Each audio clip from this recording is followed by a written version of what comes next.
Hi folks, Anthony here again. Thank you so much for watching my videos. I really do appreciate it. If you haven't already, I would really appreciate it if you hit that subscribe button. And of course, if you like my videos, hit like and please leave a comment. We'll get to the comments in a minute. I just wanted to look at some stats. I haven't done much as far as Scientology in a long time until the last few days, which you can see a lot of people's Scientology related videos are doing quite well right now. This is the past month. I have 98 new subscribers, and most of those are in the last 7 days, 95 in the last 7 days. So let's take a look at the content real quickly. Over 5,000 on Aaron Smith-Levin poll results. Over 2,000 talking about some of his issues that I think most of us know about. And let's look at Mike Rinder's poll that I did. Mike Rinder and Aaron Smith-Levin are probably the two most controversial people in the ex-Scientology world. And so I did a poll recently, my most recent one from about a day ago. I already have 229 votes. Mike Rinder died yesterday, January 5th. He was a controversial figure in and out of the Church of Scientology.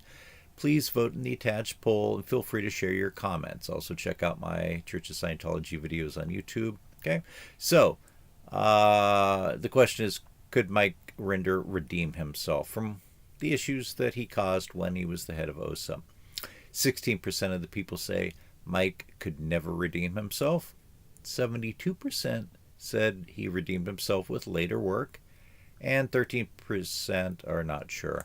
Let's look at some of the comments here. And I really do appreciate people's comments. Even if I don't agree with you completely, I appreciate that we can have differences in opinions, and I learn from people's comments sometimes. So Star Shadow says, Mike became a good friend to a number of people I know. He had a family, and he had people who loved him. In my opinion, there were things that he did that he never owned, but regardless, he did a great deal to expose the abuses of this horrible cult. For that, he should be remembered with respect. People are complicated.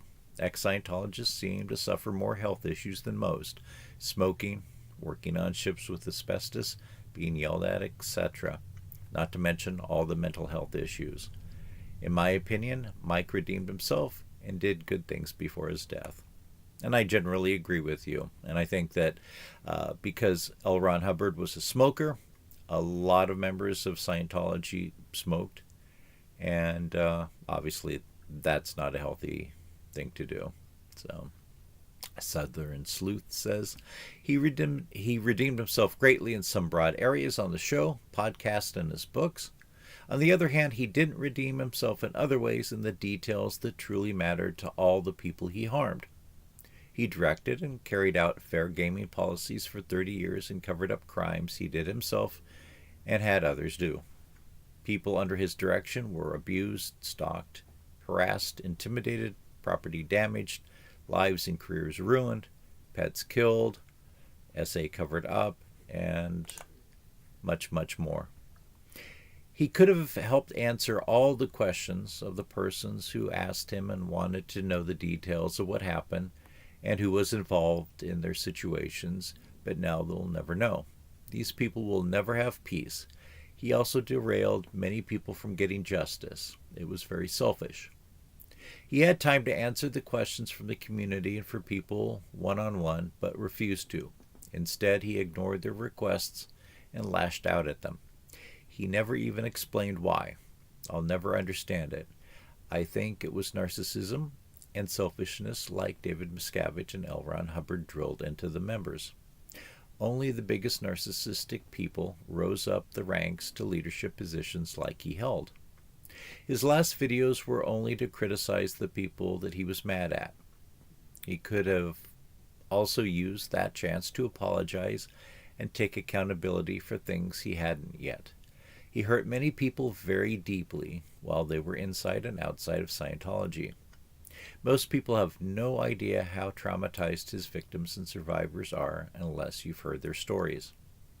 I admired and respected him greatly for so long. The last few years, though, the more I learned and witnessed, the more I was shocked and lost respect. Well, I didn't know Mike personally. I've never been in Scientology. But I can understand where you're coming from. And I can certainly understand, to a degree, how victims of Mike, or in general of Scientology, can feel. And I can freely admit that if I would have been a victim of Scientology, I probably would not have forgiven him. And certainly I wouldn't have forgiven the Church of Scientology. So I think that this, like many of these very well thought out posts, indicate is Mike Rinder and other people in the ex-Scientology world are complicated people, and people that did bad things in some respects, even if it's just yelling and pressuring people. And sometimes people like that, for their actions, are hard for their victims to forgive. And I'm certainly not one to tell other people that they need to forgive and forget. That's up to them. And for some people, forgiving and forgetting is a way to move on. And for other people, not forgetting and holding people accountable is their way of therapy. So thank you for that comment.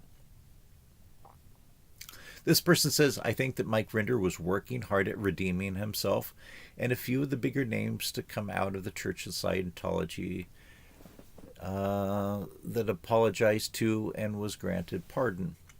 The thing that bothered me was he got to a point where his ego would not allow for his continued apologies.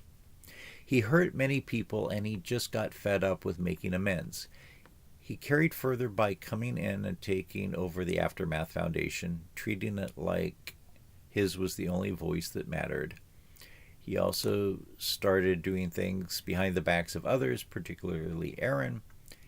Aaron helped when Mike got out, gave him a job, and helped his family settle in the Clearwater area. Yes, was a bigger name, and yes, because of the television show and working with Leah Remini, he became a bigger name. But that does not excuse his actions. A sincere apology would have gone a long way in stopping the divisions that were created in the community in Mike's name. But he refused to truly admit fault. That is one reason I felt that there was an arrogance in Mike's attitude. The SPTV community raised money for him and then started criticizing many members who donated to him. So I understand where you're coming from. And I think perhaps a small part of what appeared to be Mike's arrogance, in my mind, was his accent, his Australian accent, and the way he spoke. And I don't necessarily think that he was trying to come off as arrogant or was being arrogant. But sometimes certain accents come off to American ears in a certain way. And so that might be some of the case. Now, as far as apologizing, you're not the only person who has discussed Mike's apologies or lack of apologies or degree of apologizing. It's one of those things where even if you apologize, you will never apologize enough for some people. And by that, I mean, how many times do you have to apologize to somebody or to a community or to the general public for some bad things that you've done, especially when you were doing it perhaps for 30 years?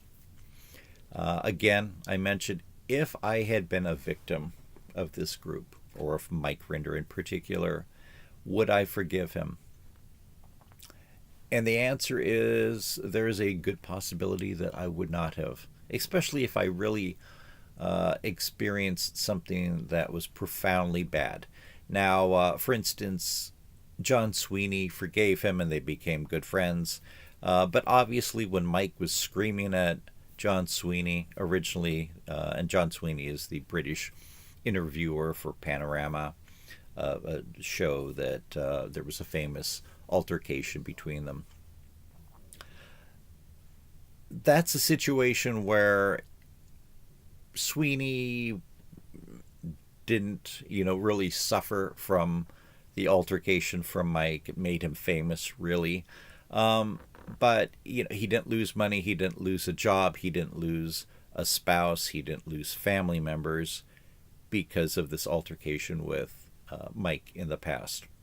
But if somebody had their life ruined or years of their life ruined because of Mike or the Church of Scientology, I can certainly understand that.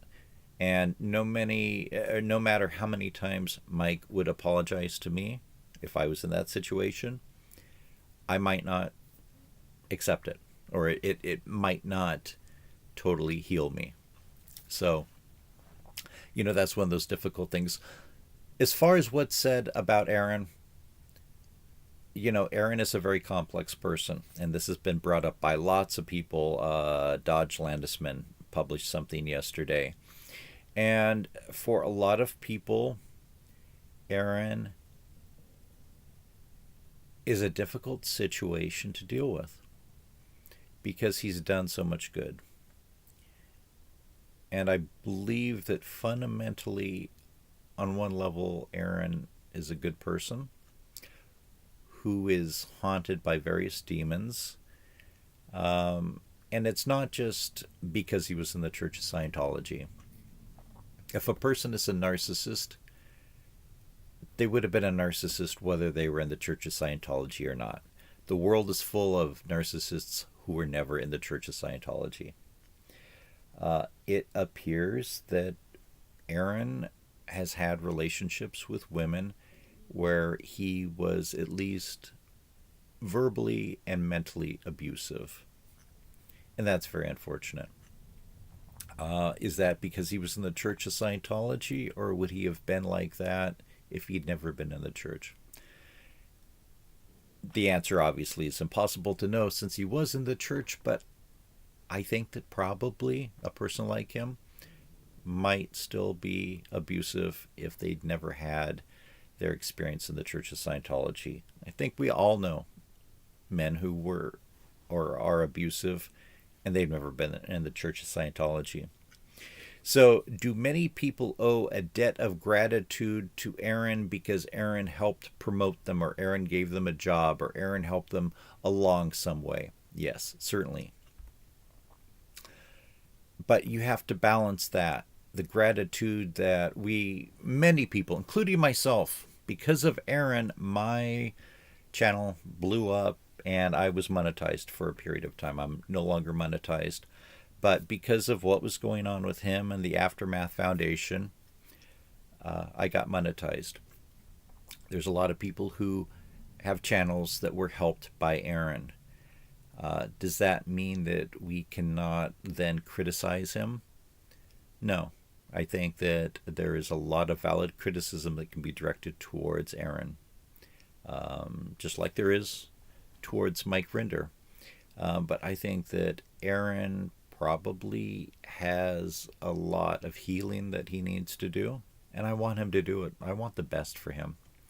But he also needs to start working on his personal life and getting it in order, and hopefully he will start treating people, especially women who are part of his romantic life, in a better, more dignified way, so that they don't continue receiving the abuse from him that they've received from the Church of Scientology previously. So, this is a difficult situation that this commenter brings up, the issues of Aaron and people benefiting from Aaron in the past. So, Here's somebody that says, I have 2 points. I don't think he really faced his role in the abuses of Scientology. He always used distancing language. However, he did a lot of good when he left, whether for the right reasons or just to stroke his ego. None of us are truly altruistic. I'm sure that he was a complex person, as we all tend to be. Anyway, may he rest in peace now, and I agree. Mike could have redeemed himself, but he took the opportunity to just trash Aaron, which needed to be done. But he never came clean about his own crimes that he committed while in Scientology. If he had, I would have said he redeemed himself. That brings up a good point, and I don't necessarily disagree with you or agree with you here. I mean, I think that you have some good comments. Some people have said that Mike and Mark talked to the FBI, gave information to the FBI about abuses and crimes that were committed in the Church of Scientology. Some people argue that they gave up all the information they had, and the FBI, for whatever reason, decided not to really pursue the Church of Scientology. Other people say or argue that they didn't provide enough information that they knew to the FBI, so that's why the FBI hasn't prosecuted the Church of Scientology. And I think that we don't really know what Mike or other people who have left the church have given to the FBI or other investigative agencies. So we need to be cautious in saying, well, they didn't do enough because the FBI didn't get enough information and then prosecute David Miscavige or whatever. Our government in the United States is very reluctant to go after churches for various reasons. And I think that they're still a bit gun-shy about going after the Church of Scientology because prior to the church regaining its tax-exempt status, they filed lawsuits against, many people in government as individuals, and government employees don't want to be sued by the Church of Scientology, and they may not do that tactic anymore. But they certainly could. They have a lot of money and they have a lot of lawyers that they could pay just to harass government employees if government agencies went after the Church of Scientology. So that may be one of the explanations for why the government isn't going after the Church of Scientology. So one should not extrapolate from the lack of government investigation of the Church of Scientology or prosecution to mean that those crimes that Mike knew of or perhaps were involved with were not given to the FBI. So